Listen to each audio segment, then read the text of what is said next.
Could you imagine not using composite decking? This stuff looks awesome, and this is my first time installing such product. Watch me fall in love with it.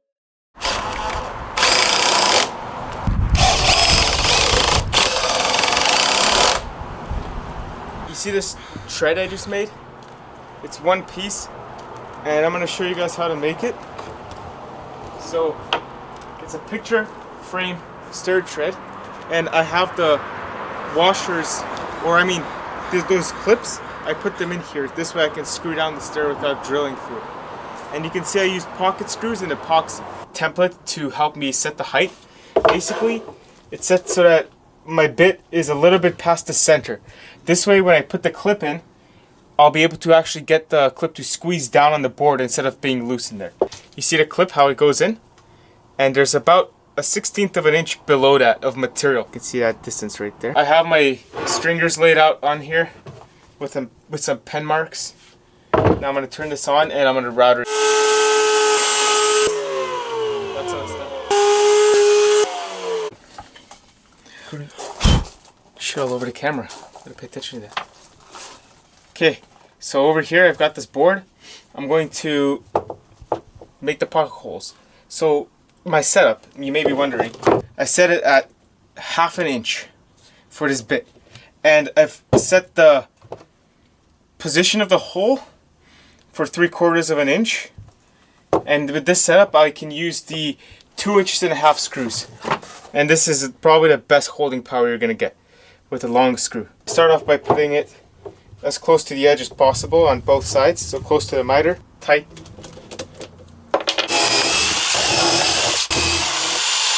It could cause a weak spot if I have so much hole and material removed in the same place. For this one that's gonna join into this board, into the unit, I wanna make the pocket screws on this actual one, the big one, to fasten into the small one.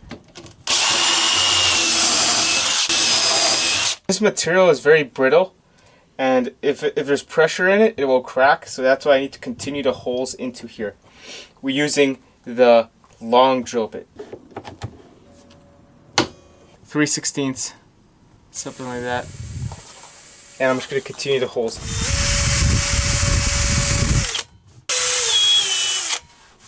There we go. So I'll do that all the way around.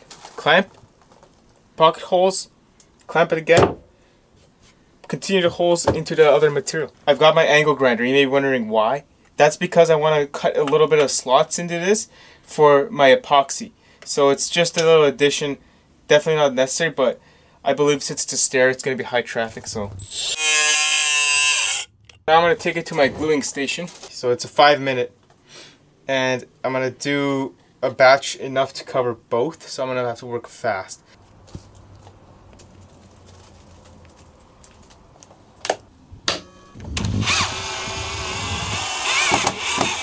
Screwdriver just to snug it up by hand. Get a real good sense of what's going on.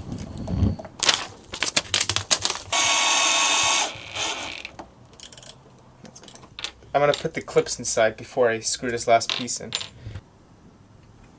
There, that holds it in place because it's in the air. Okay, guys, these clips are into their position.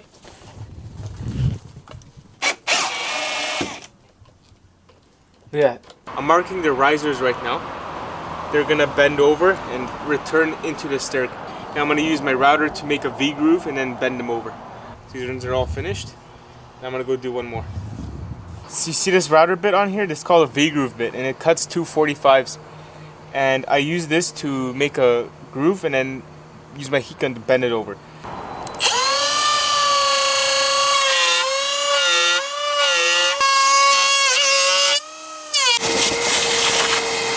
Okay, there's a little problem with these boards. They're sometimes a little bit cupped. When you fold over a cupped board, that center is going to touch and the sides are going to be spread apart and out, and the miter is not going to close correctly. So in order to mitigate that, I have to use just my hand and my eyes to make the V-groove wider in the center to accommodate for that thicker center that's cupped. Kind of like this on this side. That's over-exaggerated. So I'm just going to use my router and do that lightly.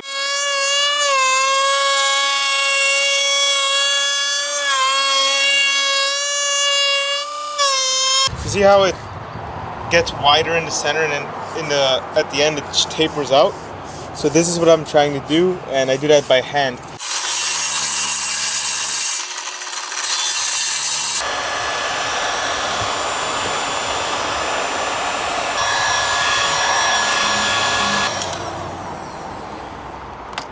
There, that's good.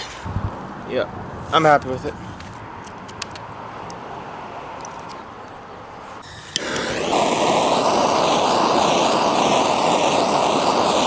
This is a piece I just want to I'm very curious. I need to test to see how strong it is.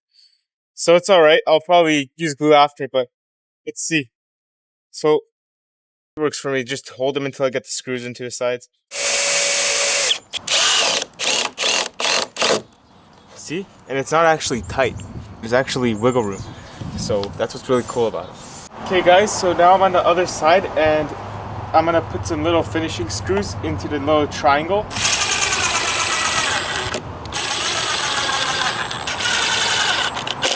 So now I'm gonna put the corner, those disappear.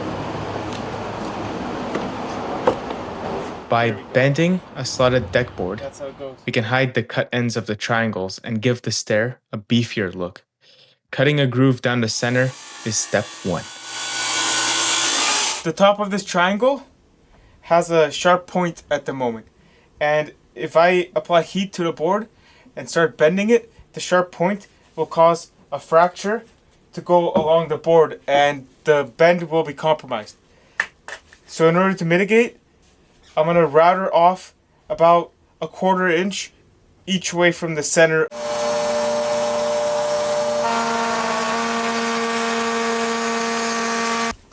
Okay, look, this is the profile. You can see this trench at the tip of the triangle.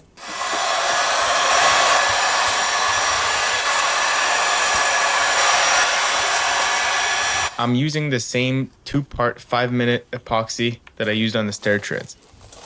That's how it looks. You can see the line curve and the rabbet in this end. I'm fastening the corner trim with these special deck screws. These pre-drill their own holes so that you can cap them off after. Come. Watch this.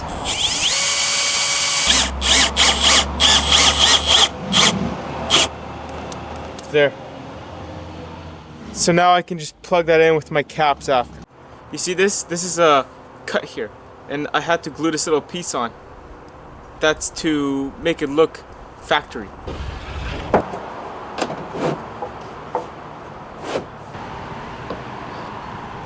So there's that part.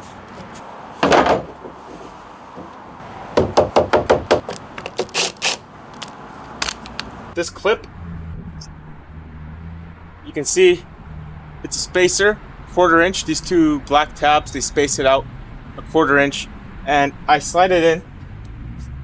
Then I take a scrap and I'm gonna push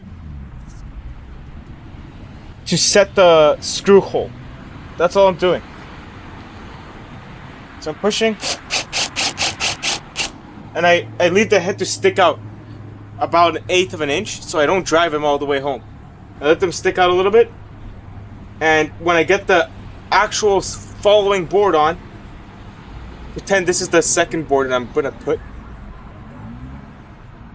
then I drive the screw home, and that sucks both of the boards to the joists.